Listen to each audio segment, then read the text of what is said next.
long before mankind ruled the earth. Something far deadlier hunted in the shadows.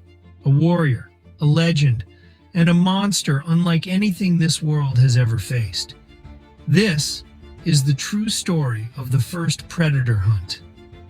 And trust me, you've never seen a hunt like this before.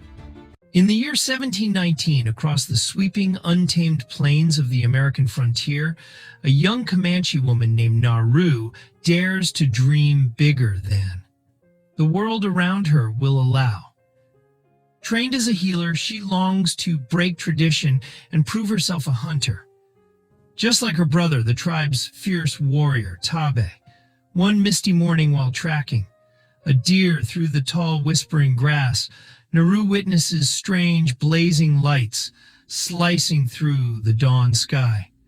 The tribe calls it the Thunderbird, a sign from the spirits. But what descends from the heavens is no omen. It's a hunter unlike anything Earth has ever seen. And soon the ground itself will run red. When a tribesman vanishes, dragged into the dark by a prowling mountain lion, Naru joins the search party. But in the depths of the wild, she finds something far more terrifying than claw marks. Massive, inhuman footprints, and the skinned corpse of a rattlesnake. The forest holds a predator of its own, and it's just getting started. The hunt for the lion turns fatal when it ambushes their group, killing young Pakek in a swift, brutal attack.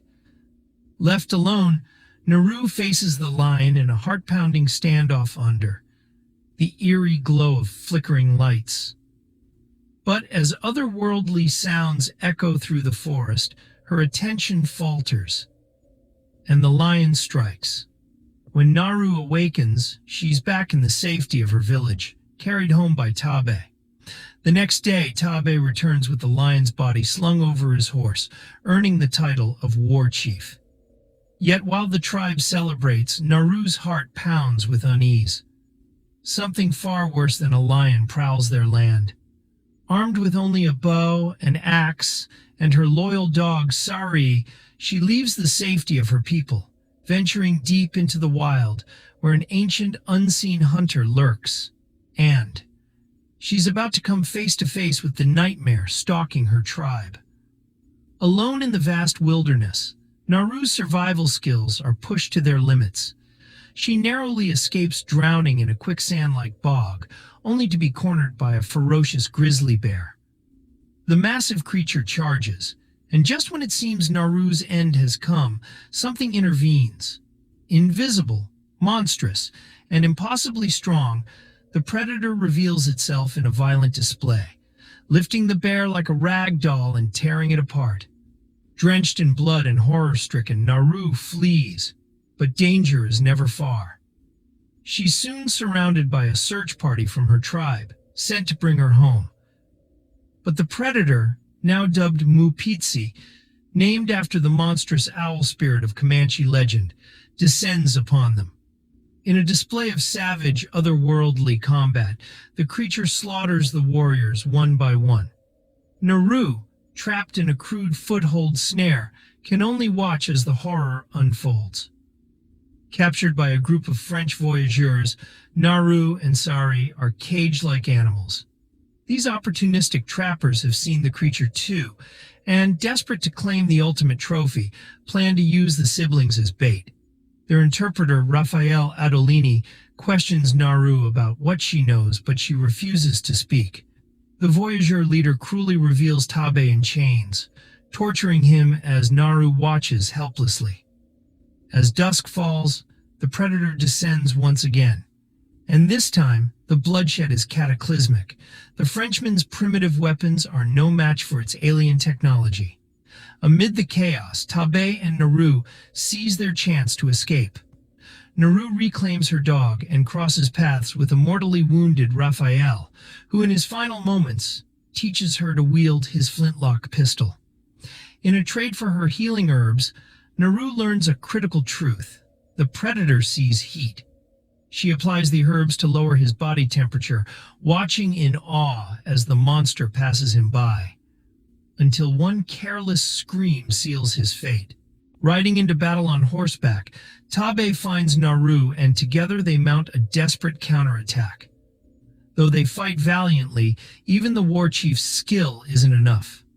The predator claims Tabe's life in a heart-wrenching moment of sacrifice. Grieving but determined, Naru realizes she must now outwit the creature. She tracks down the surviving voyageur leader, capturing him and using him as a living decoy. Dosing herself with the heat-masking herbs, Naru is waiting for the predator. As the predator arrives, it dispatches the voyageur with ease. But Naru is ready. With Raphael's flintlock pistol in hand and deadly precision, she knocks the predator's targeting mask loose, a crucial advantage she's been waiting for. The hunter is mortal after all, and Naru's about to prove it.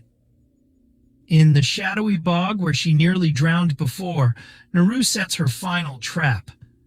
Luring the predator into the muck, she positions its targeting mask to aim back at its own spear gun.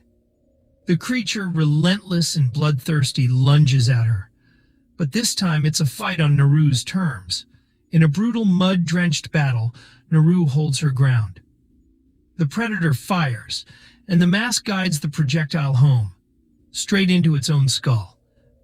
The great hunter falls. With trembling hands, Naru severs its monstrous head, painting her face in its glowing neon green blood, a symbol of both victory and transformation. She has become what she always knew she could be: a warrior, a protector, and a legend.